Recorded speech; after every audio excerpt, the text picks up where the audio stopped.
One of the incredible things about being in independent journalism is having this platform, this space to have real substantive conversations with experts. And Ruth Ben-Ghiat is the expert on autocracy and fascism and dictatorships. And, when you see her on cable news, it's a 6-minute maybe conversation. And the fact that I got the privilege to hang out with her for 20 minutes today was not only so illuminating for me, but I know you're going to enjoy this conversation. You're going to learn so much from it. I am grateful for just her wisdom and for her willingness to educate us on how not only we have lessons to learn from history, but she also tells us how we can stop this backslide into authoritarianism. Listen to Professor Ruth Ben-Ghiat. And joining me now, I have the privilege of being able to spend time with my friend and somebody who I just admire and respect so much, Ruth Ben-Ghiat. She is the president. I just made you a president, Ruth. She's Thank a professor of history. You should be, frankly. You do a much better job. Professor of history and Italian studies at New York University. She's also the author of Strongmen, Mussolini to the Present. Ruth, I want to read the description of your book because it's just so on point with so much that we have going on. It's not only obviously a New York Times bestseller, but it examines how illiberal leaders use corruption, violence, propaganda, and machismo to stay in power and how resistance to them has unfolded over a century. Ruth, your book came out in 2020. The paperback version came out with a new epilogue in 2021, but it feels like it's timeless. The theories and the concepts that you cover really are. Before we get into some of the latest coming out of Brazil, though, I wanted to talk to you about these concepts, right? Because I live in Florida. I have lived in Florida since 1983. So I have seen an evolution of our communities here. And I'm always fascinated with this concept of the strongman. It is not a foreign concept to people that live in Central American and South American countries specifically. And I think it's a mindset that travels with them when they come to the United States, which is why I am always hard pressed to want to ask people from Venezuela, people from Brazil, people from Colombia. People from countries that are used to the strong men leaders. They're used to that mentality. Why are they voting for that here in the United States? I think some of it is familiarity, even though many of those people left their countries because they saw the destruction that the strongman model of leadership creates. Part of it is this lingering idea they were socialized to, that this is when you have crises, whether they're invented or real, it's only the strong men who can take care of it because they're more efficient. And I wrote Strongmen to debunk these myths, number one, of authoritarian efficiency. And when I've done talks on the book, readers or come up to me if they're from Venezuela or Cuba and ask me why I don't have left-wing leaders in the book other than Gaddafi. And really, it's not that I think they're any better. In fact, if we want to do body counts, communism caused far more deaths than fascism. But I really didn't see, I wrote this during Trump 1.0, and I didn't see any book that looked back and went from the days of fascism and then what happens when fascism ends to right-wing military dictatorships in Latin America and South America, and on to the present with people like Bolsonaro. And I didn't see any history of that. So that's why I chose to structure it that way to lead up to Trump. One of the further descriptions for you, the work you're doing in the book is the following. And again, I thought it was pretty captivating in terms of what we are going through right now, or perhaps what we're suffering through.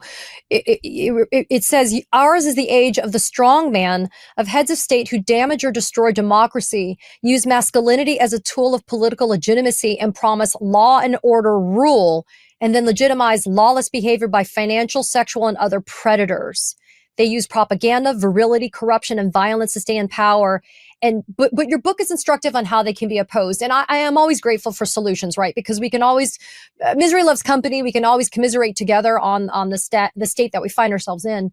And I appreciate solutions, but it is remarkably chilling to me, Ruth, that description I just read, not only is it applicable to several, but we're talking about what we have right now. It's not only Trump 1.0, but in Trump 2.0. And on its face, if I read that, you would never want to sign up for that. And yet we are now currently living in exactly that state. Yeah, well, it's a testament to how good these types of leaders are, or before they become leaders, exploiting times of crisis and transition. Like the first ones, the fascists came to power through, they were appointed to power, but they came up at a time in the ashes of World War I. And so every time there's a sense of transition and crisis, they come, it's a propitious time for these personalities who come up, and they're very good communicators, whether it was Mussolini with newsreels, Hitler with the radio, Trump and Bolsonaro with Twitter. Modi is the most followed Right. leader in the world today. Check out his Instagram. He even has a 3D avatar, animated avatar that shows people how to do yoga because he cares for his people so much. So they're really unbeatable. Democrats, they leave Democrats in the dust, and they promise solutions, and they communicate in innovative ways. And so this has happened over and over again. And Democrats just are not as good as at exploiting the moment, at seizing the moment. And that's why people vote over and over again. Now they come to power more by voting for these types of leaders, but it's very discouraging. But we can learn something from the techniques, certainly of messaging, and think about how powerful it would be if we had leaders who were expressing love and care, but they actually meant it instead of trying to just manipulate people as Trump and his cohort do. So walk me through this analysis in real time, please, because I get criticized often, Ruth, for me underestimating, I'll use that verb, I guess, underestimating Trump in some ways. I don't find him to be particularly intellectual, like book smart. I don't find his street smarts to be that compelling either. His messaging, if you listen carefully, you really don't even have to listen carefully. He doesn't express concern for others. He airs grievances. It's not as if he's inviting others, I will take care of you. It's more, let me sit here and just bitch about how horrible this country is. He does make promises to make it better, Ruth, but like I kind of don't see the parallels between how successful other dictators have been in that regard and these promises, because I feel like Trump just brings out the worst in people and says, well, now I'm giving you the permission structure to join me in complaining about how horrible this place is. Yeah, but they've all done that. And they all use this idea of victimhood. Mussolini used to talk about being a victim all the way up to, this crosses left and right boundaries, because and Erdogan talks about victimhood. He did it before he had a coup attempt against him in 2016, but as you can imagine, then he really souped that up. In other countries, it's not just the leader who's the victim, it's the whole country. So that's been true in Russia. They're very deeply rooted ideologies of national victimization at the hands of the West. And the same in China. That's a huge part of communist ideology, is victimization. And we're seeing the real-time effects of this now, because it's being, as I said, it's being done by today's leaders. And they use that to make arguments that whatever they do, whether it's invading Ukraine or other things, is legitimate self-defense because they are victims. They are victimized. So in doing this, Trump has just followed this groove set by other leaders, and he's been very brilliant. I think he's one of the most brilliant propagandists in history, actually. And you don't need book smarts for that. You need communications, savvy, and he had that from television. And it's interesting that a lot of the most Wow. successful autocrats come from backgrounds of advertising, like Bukele, or they were journalists like Mobutu and Mussolini, or they were in television like Berlusconi and Trump. So they know how to exploit fears, exploit grievances, while saying, I will take care of you. I alone can fix it. So I'll push back gently on that, which is, I understand the skill set has provided, maybe a natural entree to be able to sell. It's all in the sale, right? These are Mm-hmm. salesmen. They're Mm-hmm. incredibly skilled salesmen to be able to pitch this to people. But and I appreciate your assessment that Trump is a brilliant propagandist. But on its face, though, Trump is unintelligible though often, right? I mean, just even and the stuff that comes out of his mouth, though, even objectively, even though I obviously go and skewed with the lens of disgust for him, even objectively, a lot of times it's babbling, it's unintelligible, it doesn't Mm-hmm. make any sense. So I kind of feel like, so how does that still work for somebody like Trump, I guess? So the doctor, the personal doctor of dictator Idi Amin, and I've read a lot of books that are looking at the psychology of these people, said that he was both sane and insane. And he was both Oh. calculating and very logical in how he went about his repression, and also completely capricious and impulsive. And I'll give an example that your viewers can think of some parallels. That Idi Amin he was dictator of Uganda.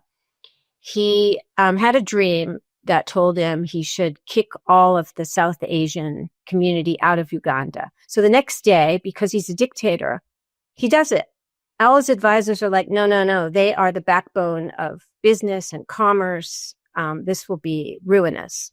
Doesn't care. So he kicked them all out. He gave them, I don't know, like whatever, 60, 90 days to leave. And indeed, it tanked the economy, and he had to invite them back. So the one thing that we find is that because they have these propaganda machines that tell us how successful they are, my new research is building on what I had in Strongmen, saying that they're actually becoming way more weaker because the toll of their capricious and impulsive things that we can think of, Trump and the tariffs, is harder to hide. And so if we look around, you know how Xi Jinping, he had like a convocation of all the leaders for his military parade. Well, if you think about the people who were there, Modi, he lost his parliamentary majority. Orban now has a major challenger of Peter Magyar. Look what's happened to Bolsonaro, who has been out of office, but that's for his whole cause. Putin is riding high with his approval rating, but Russia's become an economic client of China. People don't really know this, but it's completely dependent economically on China. And even Xi Jinping the economic downturn has forced him he's lost a lot of legitimacy, which is why he's becoming more repressive. So autocrats are not doing that well. And that's also why they're becoming more aggressive, and they're working together more, because individually they're weaker. And which is why the United States, as you and I have talked about, has become a haven for those that are international criminals. Let's talk about Bolsonaro, because the former president of Brazil, from January of 2019 to December of 2022, was just sentenced to 27 years in jail after having been convicted for plotting a coup. Now, this is Jair Bolsonaro. And, just the last 24 hours, the United States Secretary of State Marco Rubio has now announced sanctions on the wife of Brazil's Supreme Court Justice Alexandre de Moraes, who presided over Bolsonaro's trial that Justice himself says the sanctions against his wife were illegal and regrettable. But they're not taking it lying down, as in Brazil, because they have now also said that they are charging the son of former President Jair Bolsonaro. The son's name is Eduardo. He's hiding out here in the United States. They have now charged him with the crime of coercion because he repeatedly acted to subject the interests of the republic to personal and family agendas. I mean, Ruth, we could just plug and play the Trump family for the Bolsonaro family, but we have to give credit where it's due that Brazil said, we're not going to do this. We're not going to allow coups against our governments. And if we look at Brazil's history, there's a really good reason why they took such a different path from the United States. They had a military coup in 1964 that led to over 20 years of horrible dictatorship with people disappeared, torture. And the political class in charge now, including Lula da Silva, were alive because it only ended in 1985. Very recent. So they know very well the toll of not holding people accountable.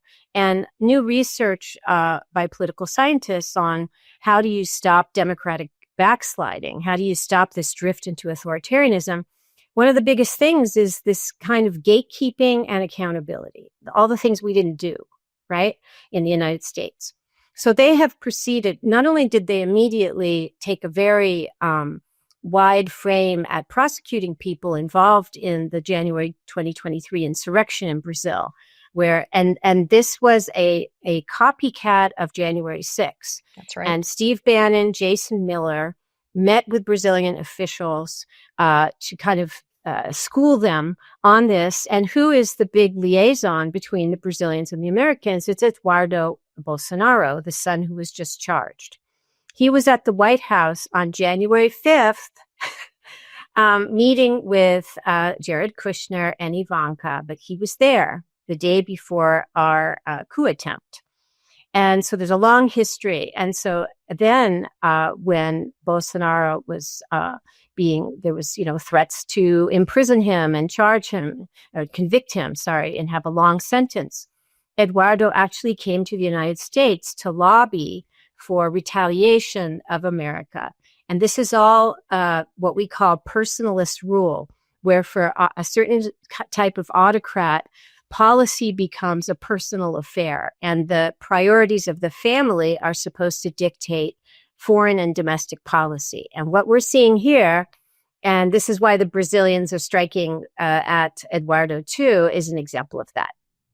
Yeah, and I thought it was great that the current president of Brazil did an op-ed in the New York Times on September 14th in the wake of the conviction of the former president Jair Bolsonaro. And he said, the current president said, I am proud of the Brazilian Supreme Court for its historic decision on Thursday. This was a couple of weeks ago, which safeguards our institutions and the democratic rule of law. This was not a witch hunt. The judgment was the result of proceedings carried out in accordance with Brazil's 1988 constitution, to your point, enacted after 2 decades of struggle against a military dictatorship.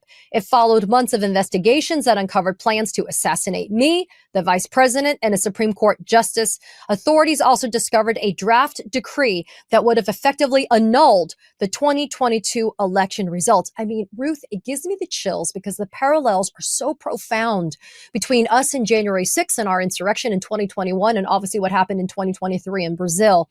But to have the strength and the wisdom and the judgment of a president of a country that has gone through so much turmoil economically and politically, but for him to remind all of us that the safeguarding of our institutions and the democratic rule of law is something that goes beyond and above personal gain.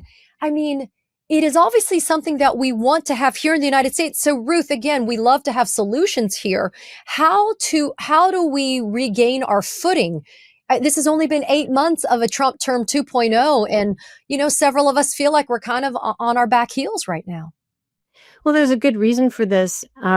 And in my estimation, having studied so many, dictatorships, how they get started, what we are living through in the United States is very rare, actually. The pace of change, both foreign policy and domestic aggressions, does not resemble other autocrats today who came to power via election. If you look at the first 9 months of Putin or Orban or others, they did not proceed so quickly. And even those who had been in power before and came back, they did not proceed so quickly. And so the pace of change we're living through is more like when people come to power via coup, or even Anne Applebaum has rightly compared it to like a foreign occupation. So where they go immediately. Now, they were able to do this because they were in power before, Trump 1.0, and also there's going to be books written about this, use their time out of power brilliantly. And the state of Trump's personality cult, it's very difficult to keep a personality cult so robust when you're out of power that some people, because they had the election denial, some people thought that he was always the rightful president. And they even had like a shadow government in the form of the Heritage Foundation, which was doing Project 2025. Gotcha. And Orban legitimized this whole state of affairs when he came to the States 2 times during Biden's presidency. He refused to meet with Biden. He never went to the White House, Orban, which is a total breach of protocol. Where did he go? He went to Mar-a-Lago to see the pretend, rightful heir of the presidency, Trump, and he went to the Heritage Foundation. So they used their time out of power really well, and they were planning all of this. So it wasn't only Project 2025. We all spread the alarm about, right, on television and elsewhere. And so they hit the ground ready. And that's why, as you said, we feel like we're taken aback now. So what can we do? We have to use one of my maxims is you use every tool and space you have at your disposal when you're resisting. And so everybody can find a way to push back that they're comfortable with. Some people will be in the streets. We've just seen the power of economic boycotts and consumers in getting Disney and ABC to bring Jimmy Kimmel back. Yep. So there are many, many ways that we can resist, and none of it is futile. That's the message. And I feel almost validated because you and I obviously have not coordinated this, but I have been saying that people need to be engaged, but they shouldn't be judged for their level of engagement. Your level, your engagement can look different. Perhaps you're not comfortable going to the streets, but perhaps you are comfortable doing a book club or a writing campaign or something of that ilk. But just being engaged counts.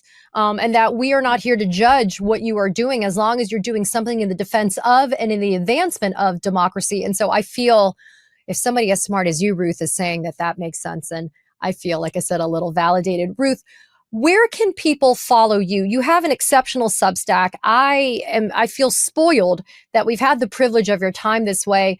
This is one of the luxuries I think independent media affords, that you and I could spend more time than just 5 minutes on a quick hit, right, on cable TV. Yeah. Where can people not only continue to read what you're doing, but also follow you so that they can get smarter? Yeah, thank you, Katie. I have a Substack called Lucid, as in clear thinking. And that's where I'm actually doing almost all of my writing and thinking these days on Brazil, on the United States, and on how we can understand autocracy and democracy better. So Lucid, you can sign up, and I have weekly Q&As for paying subscribers where you can ask me questions. I'm also on Instagram, on Blue Sky, on X, Ruth Ben-Ghiat. So that's where to find me. Well, Ruth, I will underscore, this is probably one of my favorite conversations that I've ever had.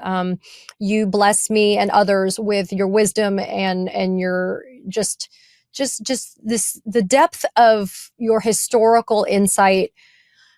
I mean, it's pretty overwhelming because there are lessons from which we can learn if we're paying attention and if we're being honest about assessing the role of history and where we find ourselves now. So Ruth Ben-Ghiat, thank you for the privilege, truly the privilege of your time today. Thank you, Katie. It's been a delight. Katie Phang here. We launched the Katie Phang News Channel in partnership with the Midas Touch Network so we could bring you the latest in legal and political news. Straight, no chaser. So if you're a fellow truth teller, hit that subscribe button and share the word about this channel so we can build a high information America together. Republicans might be on vacation thinking that a government shutdown that is adversely impacting all Americans is a great time to work on their tans. But Democrats are working, like Congresswoman LaMonica McIver, representing the state of New Jersey. She's working every day, doing town halls, making sure that Americans understand that their health care is already at risk courtesy of Trump and the big bullshit bill, but now even worse because of the Republicans' refusal to come to the table to extend the tax credits that are needed to be able to get more health care coverage under the Affordable Care Act and under Medicaid. I had the chance to sit down with her today, day 3 of the government shutdown, to talk about what Democrats are doing and why it's so important for Americans to understand that it's just lies coming from Republicans about, quote, illegal immigrants getting free health care, end quote. Take a listen. And now I do have the privilege of having Congresswoman LaMonica McIver join me. Congresswoman, I just wanted to start out of the gate to say thank you. Thank you for the tenacity by which you are fighting for the American people, the tenacity that you show in the defense of the rule of law and in democracy. We are grateful to have fighters in D.C. Not everybody, not all your colleagues are doing it, but we know that you are. Let's talk about day 3 of the government shutdown. I have warned Americans, you may not be feeling it right now. And what you may feel in the immediate event horizon are maybe some inconveniences, maybe delays in travel, maybe some kind of slower stuff, although there are millions of Americans that are looking at their WIC about to expire in less than a week now, courtesy of the Republicans. I've also made sure that my viewers here know, and my followers on social media, this is squarely at the feet of the Republicans. I say they have a political power trifecta in the White House, the Senate, and the House. You're still working, Congresswoman. Democrats are still working for Americans, even with the government being shut down. Talk about why this is truly the blame of the GOP. Well, thank you so much, Katie, for having me. It's always great to talk with you and chat. Look, at the end of the day, what the facts are is that the Republicans control the House, the Senate, and they control the White House. So any shutdown is their fault. It's underneath their control. And that is what we are watching right now. These Republican members are, you see from the president, Donald Trump, who's threatening each and every day to continue to gut our agencies, to continue to strip away and threaten to lay thousands of employees off. I mean, literally, they're having fun with this. I mean, the president of the United States is having fun saying that you're going to gut Democratic agencies. Like, what federal government agency is a Democratic agency? Like, these are agencies that serve the American people, both Republicans, Democrats, independents. Hell, if you don't even know what line of the aisle you on, you get services from these federal agencies. So to say that you're going to gut them and you're enjoying that, I mean, it's just awful. It's awful. And it's a sad time for America to see this play out, from the leader of the White House to see this happening. It's awful. And Republicans have to own this. They are owning it right now. It's all on them. It's no one's fault. That's why they're going above and beyond to blame Democrats when they are the problem and the reason. Yeah, and let's focus on the biggest lie that is being told by Republicans right now, and sadly by your colleagues who know better. I want to be clear. They know better, and they know this is a lie. Republicans are claiming that undocumented immigrants are getting healthcare tax credits, Medicaid coverage, healthcare subsidies, when in reality, the law bars that from happening. They are demonizing immigrants, but that's kind of par for the course for this administration. Absolutely. I mean, I've saw so many interviews with my Republican colleagues literally getting on national television, telling the same lie over and over again. They're good at that. They love to lie. And once they say it 1,001 times and stick with it, they start to believe it literally themselves. And American people start to believe it. And you shouldn't if you're watching right now. These are constant lies. We have explained multiple times, even to my constituents, that state by state makes a decision on who can get covered underneath, funding through the state policy, but that's not a federal requirement. Like federal dollars does not allow you to use it on undocumented individuals here in this country. And it's sad that they're spilling out that lie to basically make up for the point of taking away Medicaid, 17 million people off of Medicaid who are American citizens. And then on top of that, snatching away other very important funding like SNAP benefits, like not wanting to extend the ACA subsidies. Like, I mean, this is the things that the Republicans are doing, and it's awful. And they're lying about why they're doing it, which is even more dangerous. Yeah, and Senate Dems proposed a bill that the Republicans did not sign off on, and that ultimately resulted in the government shutting down. The Senate Dems just wanted an extension of the tax credits that millions of Americans are using to buy insurance on the Affordable Care Act exchange, on the ACA exchange. And they wanted a reversal of the Medicaid cuts that were as a result of the big bullshit bill, as I call it. I won't impute that to you, but the big bullshit bill that got signed into law in July, courtesy of Trump and the Republicans. So it's interesting because the Democrats are being nonpartisan about this. They're looking out for millions of Americans, regardless of their party affiliation. And what they were seeking in order to have an extension of funding and to make sure that the appropriations were met was simply to make sure that you got something just decent, which is basic health care. Correct. That's the one focus for Democrats, both on the House and the Senate side. We want to make sure that Americans can continue to have health care, but also afford health care. And once again, this deals with every American, whether you receive Medicaid or not. We have seen already the dangerous fallout from Republicans snatching away from their big, ugly bill, snatching away, Medicaid from many Americans. Rural hospitals already announcing that they're closing, right? Healthcare, federal qualified health centers where many communities get their primary health care from, already saying, look, we're going to have to shut our doors. Many doctors talking about how premiums will have to raise because they're not getting Medicaid reimbursements. This is going to impact the entire healthcare system here in the United States of America. And we are trying to protect that. We are working hard to protect that so Americans don't have to see healthcare skyrocket on them when they're already struggling, Katie. Like people are struggling to pay rent. They're struggling to buy food that is expensive, struggling to live each and every day. And they're literally one paycheck away or a car breakdown from literally being homeless or not being able to afford to buy food. I can speak from that from my district. I represent New Jersey's 10th congressional district, which is the least wealthiest district here in New Jersey. And folks are struggling. And the least that we can do as a federal government in this time is to make sure that they have affordable health care. I'm so glad you're focusing on what I think are pretty much the two prongs, which is access and affordability, right? Because you can't get it if you can't buy it. And I wanted to cite to some of these numbers because I think it's important. Americans are getting notices that their healthcare premiums are about to skyrocket 114%.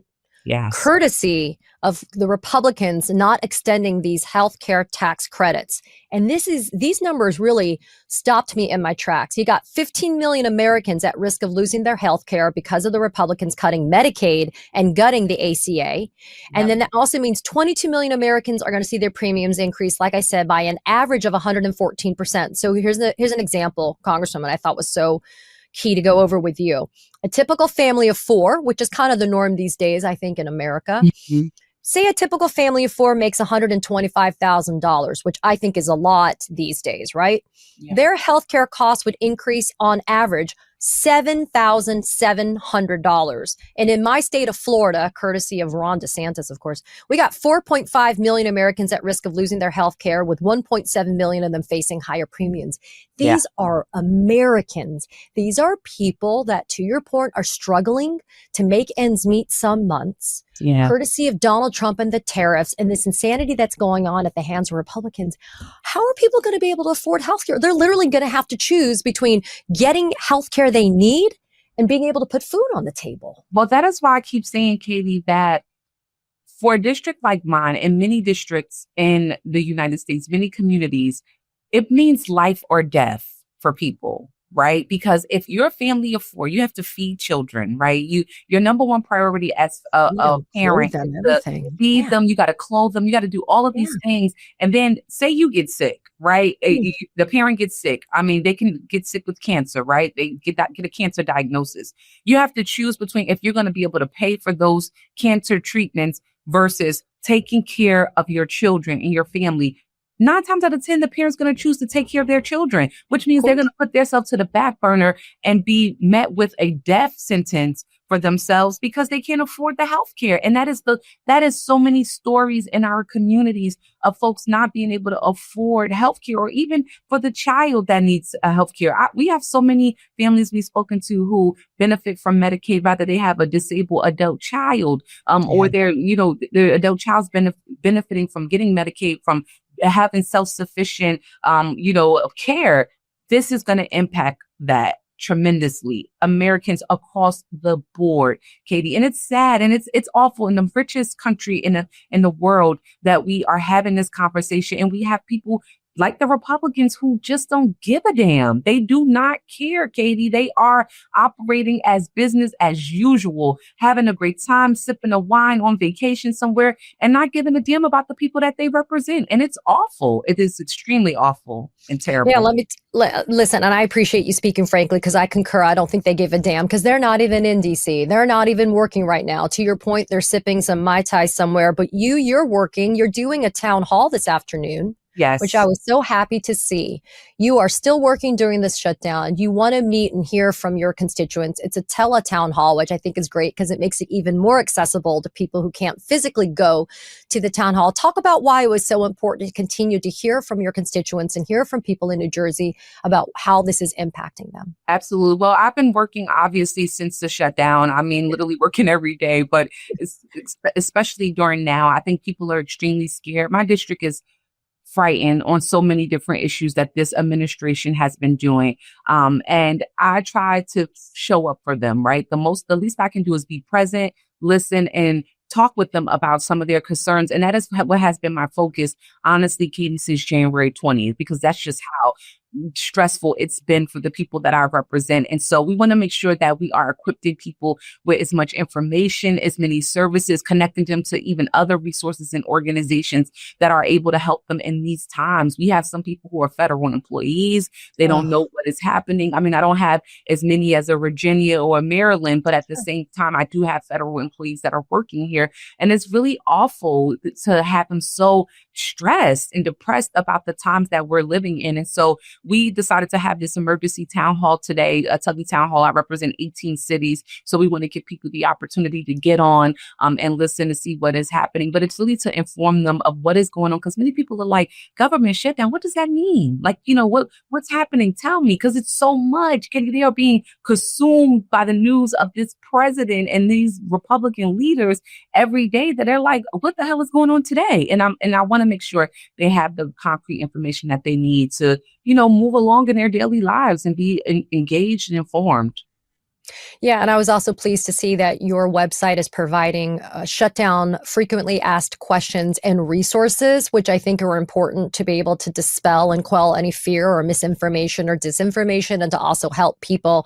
I had a conversation with former Senator Doug Jones a couple of days ago. Maybe it was yesterday morning. I don't know. The days are blurring into each other. But he told me, sadly, during the last government shutdown, he saw federal employees that were furloughed, that were standing in line at food banks. I mean, this is a very real possibility that this one could last longer than the longest shutdown, which was 35 days back at the end of 2018. So I'm grateful that you're actually providing this info. Congresswoman, something that's not happening while Republicans are hanging out on vacation, and while Americans are being impacted by the shutdown, is there's no discharge petition vote. Right? We don't see anything moving forward on Epstein. I wanted to cite to a NPR PBS Marist poll, Congresswoman, of almost 1,500 adults. It was done at the end of September, so it's really recent, September 22nd to September 26th. 77% of Americans want those files released. And 84% Dems, 67% Republicans, 83% independents want those files released with appropriate redactions for the names of the victims and the survivors. That's a key example of why Republicans are happy that this government is shut down. Yes, they're happy to not be back. I mean, that's why they weren't trying to come back this week. They canceled the 2 days we were supposed to be in session and just sent everyone home for the week. I mean, at the end of the day, though, we have to return, Katie. We're coming back on Tuesday, not unless they cancel that. And we're looking forward to swearing in our new member from Arizona, Rep. Rahala. We're excited about that. And she will be the final signature on that discharge petition to make them release the files to vote on it. So I am excited about that Tuesday. We're going in, ready to work in DC, but hopefully they come with the same energy. And this is exactly what they do. They persuade, they move, they shake, they hide, they crawl to not face the facts and deal with what they should be dealing with. And this is why they decided not to return this week and work for the American people, which is what they are supposed to be doing. It's coming from local government, Katie, serving on the city council, now being in Congress. It is like unbelievable the things that I see in my little short time here of these folks just not wanting to work for the very people who elected them, basically hired them to work on their behalf. Yeah, and I'm glad that you brought up your service on city council, because I spend a lot of time here on my channel talking to people to urge them to focus and pay attention to local, state, and municipal politics. Mm-hmm. And I'm urging them to also think about running, to understand that we will support them as they choose to run, because we need people to focus on politics in their backyard. Yeah. And that your job is so important in DC, but that the people that are doing, school board work or working for local city councils like you've done, there are people that are making sure that the wheels don't fall off of democracy just in their backyard. Yeah, that work is very important. I tell people local elections matter, even down to you serving on your child's PTA, right? Yeah. Getting elected to the PTA. Those things are important, and everyone plays a role in this. They have a lane that you can choose. You don't have to aim to be a congressperson or a governor. There's so many other positions at the local level that have direct impact to communities that we need great leaders leading in those roles. And so I'm always encouraging folks to run for those offices, especially women, to get involved and get, into the lane of those, because we need folks there. That is why these positions, especially now more than ever with this president and a Republican-led House and Senate, local leadership is more important more than ever. That's why we're working so hard on our governor's race, right? Our governor's race is just in a couple of weeks here in New Jersey. Both New Jersey and Virginia have a governor's race. And we're like, look, we got to work hard to get Mikey Sherrill elected. We have to work hard to get, a majority Democratic Assembly and Senate, because we have to be the guardrails to this federal government, to Donald Trump and his administration, because they are dangerous. And right now we have to be protecting our residents from the federal government. Well, we are seeing Democratic governors, Democratic attorneys general, Democratic mayors standing up to this administration, to your point, when sometimes things screech to a halt because of Republicans in DC. There's still stuff that's happening in our cities and in our states. So I'm glad that you highlighted. I did get a chance to speak to Mikey Sherrill, Congresswoman Mikey Sherrill, about a week ago or so about that race. And yes, we are emphasizing the importance of that race in New Jersey as well as in Virginia. Congresswoman LaMonica McIver, I'm a huge fan, big supporter. We're here. We got your back. And we're grateful always for the time that you give us to be able to have these important conversations. Thank you for joining me today. No, thank you, Katie. And it's always my pleasure to come on here and chat with you. And like I said, thank you for your work, always speaking truth to power on your show. So look, tell a friend to tell a friend about Katie's show. Log in, check it out, subscribe, and make sure that you're keeping up with the truth during these times, because that's very important these days. Thank you kindly. I appreciate it. Thank you. Katie Phang here. We launched the Katie Phang News Channel in partnership with the Midas Touch Network so we could bring you the latest in legal and political news. Straight, no chaser. So if you're a fellow truth teller, hit that subscribe button and share the word about this channel so we can build a high information America together. The Trump administration has launched an all-out war on Americans' civil rights. And organizations like the ACLU, they have not only been ready for this battle, but they have been determined to make sure that they fight back. I got the chance to sit down with the National Legal Director, Cecilia Wong of the ACLU, to talk about the most important and critical cases that they are currently handling, and just kind of a deeper discussion about why This response from Americans has to be powered by the people. It's not just the battles that we're going to see in the courtrooms, but it's also the court of public opinion that is equally as important. Take a listen. Joining me now is Cecilia Wong. She is the National Legal Director for the ACLU. Cecilia, it is a privilege and an honor to be able to spend time with you today. How are you doing? I'm doing great. Thanks so much for having me. It's really good to be together in these moments. Yeah, Cecilia, you know, I was mentioning I spent some time this weekend at the Human Rights Campaign, and it was incredibly reinvigorating for me to be able to spend time in community with like-minded folks that understand how important the fight is. And you and the talented crew that you have at the ACLU has always historically been in the fight, but it's been especially, I think, important and critical since January of 2025 that the ACLU has consistently been at the very front of this battle with this administration. I would just want to bring up some numbers for our viewers and our subscribers that are listening right now, because they're incredibly impressive. The ACLU has brought at least 162 legal actions so far. The number could have actually gotten up since the last time I checked. To 166 as of today. There you go. Breaking news on the Katie Phang News channel. ACLU, 166 total legal actions, more than 81 lawsuits with a 80% success rate when the ACLU has been seeking preliminary relief, which really has been the vehicle, I think, legally, that has been the immediate relief that is being sought during these lawsuits. And when we say preliminary relief, our viewers, Cecilia, they went to law school with me again. And so they understand that it's preliminary injunctions or temporary restraining orders. But Cecilia, talk about kind of the thought process, the strategy that the ACLU has been embracing when trying to decide what to do. I mean, it really is a flood the zone tactic that we're seeing from this administration. Yeah, you're right. The harms, civil rights harms, civil liberties harms of this Trump administration have been so widespread, hitting American communities around the country. And so we began preparing actually to respond to Trump's second term in early 2024. We luckily or unluckily had the roadmap that the Heritage Foundation put forward in their Project 2025. And of course, we had litigated against the Trump administration, as well as some of the continuing policies during the Biden administration. And so we came in ready on Inauguration Day.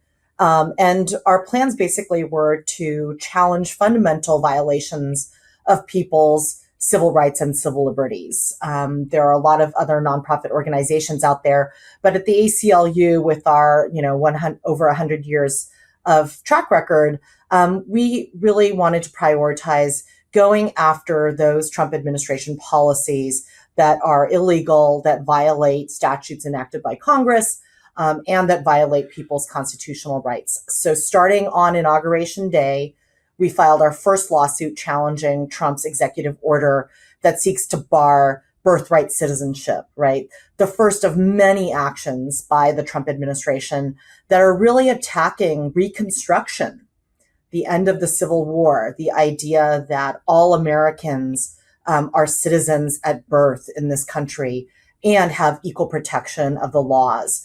So, so much of our work really has focused on those fundamentals of civil rights, where the Trump administration has gone after not only marginalized minority communities, people who are politically vulnerable, like immigrants and U.S. citizens with immigrant family members, or transgender kids who are trying to participate in sports, but also responding to something that's new with Trump's second term. And that's his all-out assault on basic civil rights and civil liberties that are the foundations of democracy, right? The freedom of speech, his attacks on universities, his attacks on lawyers, law firms, and the legal profession, his attacks on courts and independent judges who rule against him, and his attacks on media companies and journalists. That was, I think, the other major part of our strategy to respond to the second Trump administration. And that was something that is really unprecedented in my lifetime, at least, as a civil rights lawyer, and a place where we've really had to bring a lot of resources to bear in fighting back. We always speak frankly here, and you are also a straight shooter. So let's kind of do that now. There has been, and you guys have documented and logged some pretty significant wins. And the district courts, the federal trial courts, they seem to be doing the laboring oar of adhering to the rule of law, respecting norms and institutions, calling balls and strikes the way that they should. But this is an entirely different climate, Cecilia, in Trump 2.0. When we have a SCOTUS that is hyperactive when it comes to the emergency docket, the shadow docket, and that seems to provide zero roadmaps for the lower courts to have to follow once they reverse things, and or they're contented with letting Trump continue to break things while cases proceed on the merits. How challenging has that become for the ACLU to be able to continue to navigate that particular kind of legal seas? Yeah, I think that the ACLU, other civil rights litigants, and lower federal courts are really facing an enormous challenge with recent developments with the Supreme Court, particularly on their emergency docket. Now, the first thing I'll say, Katie, is that people should not give up on the Supreme Court. We had scored important victories at the Supreme Court, including on its so-called shadow docket or the emergency docket, where last spring, for example, we got the Supreme Court to stop the deportation of people that Trump was trying to deport using the Alien Enemies Act of 1798, right? One of the notable victories for civil rights plaintiffs or litigants at the Supreme Court on the emergency docket. And so, we went to the Supreme Court on an emergency basis, literally was typing the papers to file in the Supreme Court when we received word from our colleague at the ACLU of Texas, who was in the parking lot at the detention center in southern Texas, who said, just file it. I see them leaving on buses. Unbelievable. ICE taking men to be deported to this gulag in El Salvador. And so we filed the stay application, and the Supreme Court ruled, after midnight Eastern time, that the Trump administration should immediately stop all the deportations under the Alien Enemies Act. So that was a key victory, and one of the cases where the Supreme Court, at least last spring, was willing to hold the Trump administration, the executive branch, accountable and to say, we are going to issue an order on our emergency docket to preserve the rights, prevent these irreparable harms to these men that the Trump administration is trying to deport. So that's the first point I want to make. Don't count the Supreme Court out. There are important victories we've won at the Supreme Court on the merits calendar as well. But I'll say this, the trend line, admittedly, is very troubling. If you look at the more recent decisions that the Supreme Court has issued on its emergency docket, I think the Supreme Court really hit bottom with its stay order, granting the Trump administration's request to stay the lower court temporary restraining order we won in a case challenging racial profiling by the Trump administration. This was an appalling decision that has left all Latino residents of Southern California, Central District of California, at risk of being stopped simply because they appear to be Latino, because they speak Spanish or they speak English with a Spanish accent, and because they work a low-wage job that ICE says indicates that they might be undocumented immigrants, and because they're simply in the wrong place at the wrong time. Because the Trump administration was targeting bus stops, Home Depot parking lots, car washes, really based on their own say-so, that these are places where undocumented immigrants congregate. We went into court and won this lower court order, which was a very well-reasoned district court order that said the court is going to put a pause on ICE's use of this 4-factor profile, including racial profiling. And the Supreme Court, of course, stayed that district court order. That really, to me, is a very disturbing sign of the kinds of orders that the Supreme Court is issuing that ignore the irreparable and deep harms to people of color, to other people who are suing the Trump administration, and is really letting the Trump administration move forward with these policies and practices that violate fundamental civil rights. The notion, the guarantee that we have as Americans that we are not going to be stopped by the police or by federal agents or federal troops because of the color of our skin. So I think that, we all need to really watch carefully and express our views. The Supreme Court, if it goes down this road and continues to issue stay orders that are like the ICE raids order instead of like the alien enemies order, ignoring harms to civil rights litigants and to Americans around the country, and giving the Trump administration carte blanche, at least on a temporary basis, that's something I think that is not going to sit well with a majority of the American public. I'm glad that you're highlighting the fact that this Trump term is actually defined in a more nuanced way when it comes to the attacks on civil liberties, because it actually goes to the basic civil rights that we have. I think a lot of us have for a very long time taken for granted concepts like due process. And due process seems to be the common denominator that's at issue with several of the cases that you guys have brought at the ACLU. And it seems to be a wholesale disregard and a disrespect for the United States Constitution's language.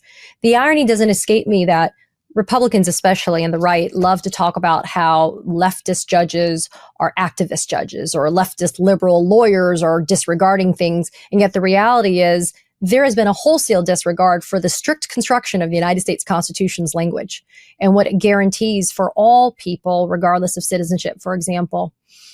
How have you all at the ACLU been able to also handle what I like to call the court of public opinion? It's something that I think is an important thing that we should recognize, that a lot of the battles that the Trump administration has been waging, they've done with propaganda in the court of public opinion. So not only have they been dragged into court by incredible organizations like yours for their failure to respect the laws, but then they've kind of been waging their own battles in the court of public opinion.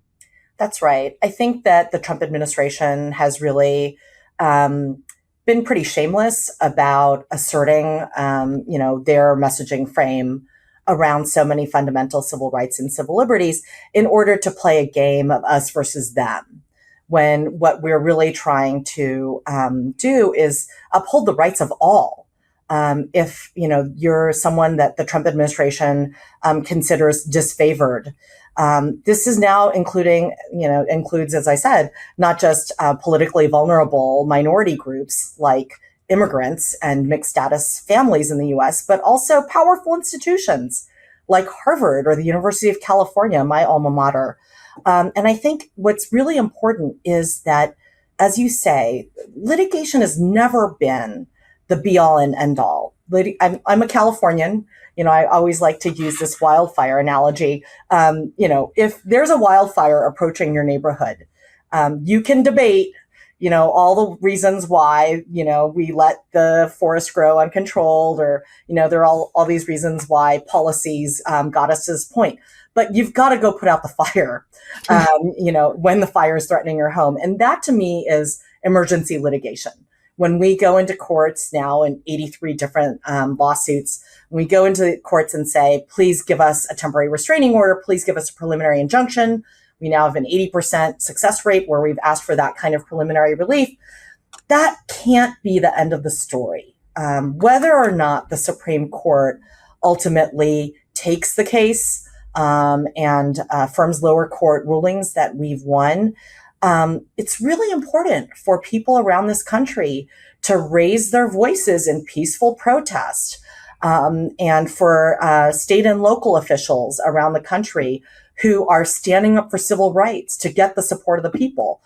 So the ACLU is not only litigating, but we're also a part of that mass mobilization of Americans in peaceful protest, and advocacy with state and local officials, to say to whoever the government official is, we are standing up for individual rights and freedoms. We are standing up for a country where there's the rule of law. We're standing up for a country that comports with our founders' vision, including as the Constitution was amended during Reconstruction, that we don't let the president sic federal, heavily armed troops, heavily armed federal agents on communities in our country. We don't stand for the president trying to censor scholars and journalists who he doesn't like based on their viewpoint.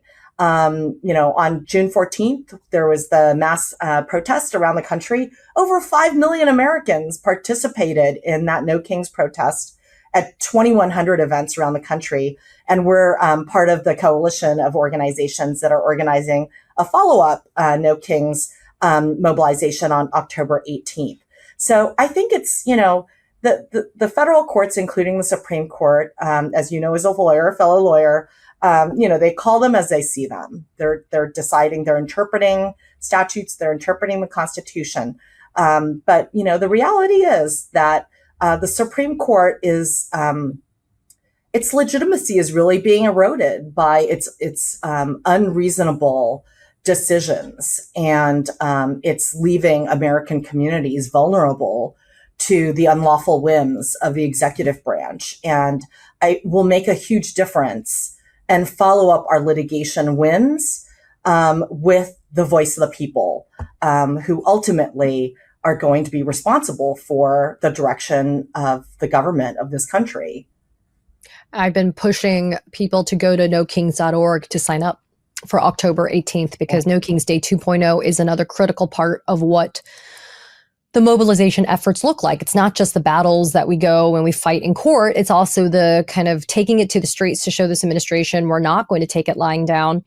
I did want to ask you, though, kind of something that just percolated in the media, which is the declaration of war, is what I'm going to call it, with no hyperbole, from this administration against non-governmental organizations, NGOs, that they are alleging, the Trump administration is alleging, are running a coordinated, quote, terrorist network.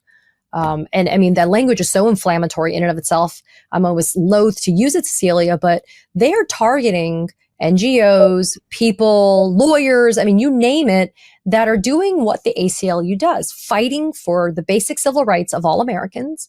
But they're making it sound like it's a targeted, coordinated effort to be able to wield this exercise of fundamental rights in a way that's a threat, like literally an existential threat to Republicans and people on the other side of the political spectrum. What are your thoughts about the fact that the Trump administration is weaponizing it? I mean, even there's been calls by Republicans in Congress to create a select committee that'll be able to, quote, investigate it. It is a very McCarthy era-esque kind of energy, this like declaring everybody to be a communist and then dragging them into Congress and trying to prosecute them. That's exactly right. And I think that the headlines that we're seeing today and yesterday about the government of the United States launching an ideologically driven campaign to target nonprofits it perceives as its ideological or political enemies is deeply disturbing, but it's really of a piece with previous moves that this administration has taken against journalists, media companies, universities.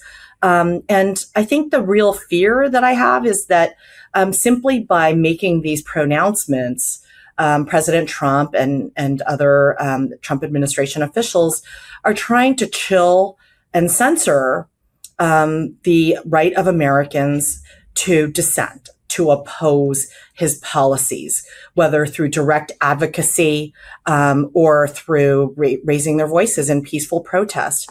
It's deeply disturbing, but I also feel confident, Katie, that it's not going to succeed if their aim is to chill groups like mine, the ACLU. We will keep on trying to hold this administration accountable to the rule of law, to the U.S. Constitution, and stand up for individual freedom.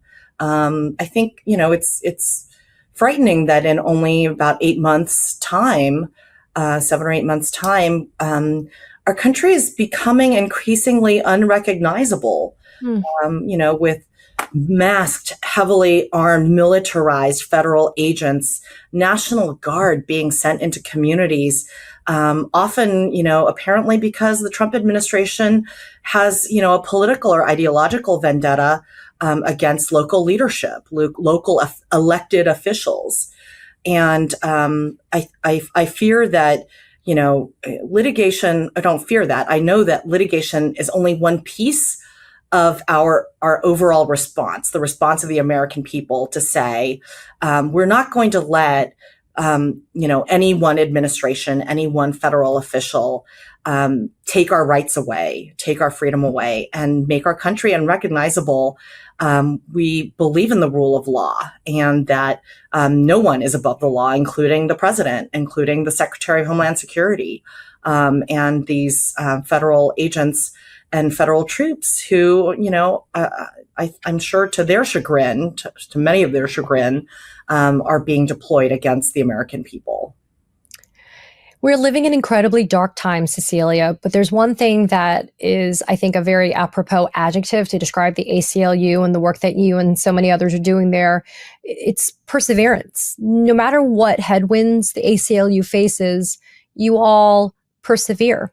And what can you share with the people that are watching and listening right now to give them some hope? Because I do think that we are quick to acknowledge the problems, but slow sometimes to be able to provide the solutions. And I feel like the ACLU drives towards solutions.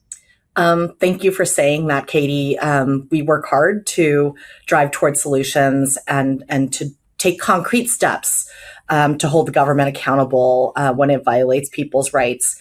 The story I always tell as a civil rights lawyer is the story of voting rights. And so to shift away from the Trump administration for a moment, we have this case about Louisiana's congressional redistricting map up at the Supreme Court, and the states of Mississippi and Alabama also have filed cases in the Supreme Court asking the court to review wins that we won in lower federal courts on redistricting and the rights of Black voters. Things look, we're at a point, a potential inflection point where these states who diluted the voting power of Black citizens of their states have come forward and said they're really trying to undermine the fruit of the civil rights movement. So just as Trump is trying to undermine the Reconstruction Amendments with his attack on birthright citizenship and attacks on anti-discrimination laws of all sorts, these states are coming into the Supreme Court and saying that Section 2 of the Voting Rights Act, kind of the crown jewel of civil rights legislation in the 60s, that finally made minority voters and specifically Black voters equal under the law, in fact, as well as on paper. That they're trying to undermine that. They're trying to say that individual voters don't have a right to go into court to enforce the Voting Rights Act, which is contrary to 60 years of practice of all federal courts, including the Supreme Court. They're going in and saying that even where Black voters have gone into court and proved that state legislators discriminated against them, that there can't be any consideration of race to undo race discrimination. It's really sort of illogical arguments that these states are making. And the thing that gives me hope when you look at where we are now is that our ancestors in the civil rights movement, the Black-led civil rights movement, overcame much greater odds to win the progress that we have. When people say, oh my God, look at what the Supreme Court did in Shelby County versus Holder, this 2013 decision that undid the federal preclearance provisions of the Voting Rights Act.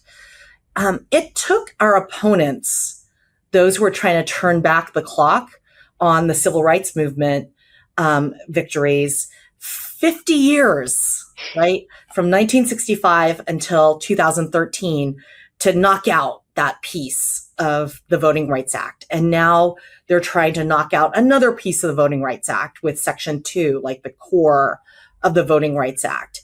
And so, these fights have been going on since, the Reconstruction. These fights have been going on since the founding of the country. And they will keep going on, I'm confident, after I'm retired or gone. And we just have to keep fighting. There are always going to be government officials who are trying to take people's rights away, who are trying to undermine the rule of law or to hold themselves above the law. And we fight back using whatever tools we have. Often, I'm a civil rights lawyer, so I go into court to try to stop them. But all of us, all Americans, have some tool you can pick up. You can call your member of Congress. You can, volunteer with a nonprofit organization, the ACLU or another one. It takes constant work to perfect this union, to perfect our country. And it takes constant work to make our individual rights and freedoms a reality for all. And so we just keep going. And I know that the majority of Americans are with us, the vast majority, and will ultimately prevail. You take the interim setbacks, whether it's in court or an election, or policymaking, and we keep on coming at it again from a different angle. We keep on thinking up new strategies in order to fight back, and again, have individual rights and liberties prevail and the rule of law.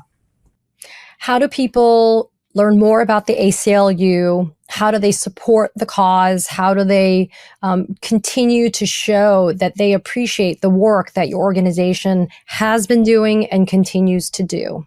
So if you are a lawyer, you can join us in litigating against the Trump administration and other government officials who are trying to take away people's rights and override the rule of law. But everyone can do something. If you go to aclu.org/peoplepower, you can see lots of different volunteer activities in your local area or things you can do from home. And again, October 18th, we've got another No Kings protest, which you've already publicized a minute ago. And I encourage everyone to do whatever you can. There's so many different tools. There's so many different activities that we all can partake in. I have a cousin who has taken it upon herself and her local community to raise money for nonprofits that are fighting back in support of civil rights and civil liberties by, having a pub trivia night or a battle of the bands in their neighborhood. So there's so many things that you can do, and lots of options are at aclu.org/peoplepower. Cecilia Wong, thank you again for the privilege of your time. And thank you for being such a tireless advocate for all Americans, even those that maybe don't appreciate the work that you're doing. That is the irony. The work that the ACLU does is not for just a select group of people, even though they may represent specific litigants. The work of the ACLU is for all Americans to ensure that their basic civil rights are always protected and respected. I appreciate you. Thank you so much, Katie. It's a pleasure to be with you. Always. Katie Phang here. We launched the Katie Phang News Channel in partnership with the Midas Touch Network so we could bring you the latest in legal and political news. Straight, no chaser. So if you're a fellow truth teller, hit that subscribe button and share the word about this channel so we can build a high information America together.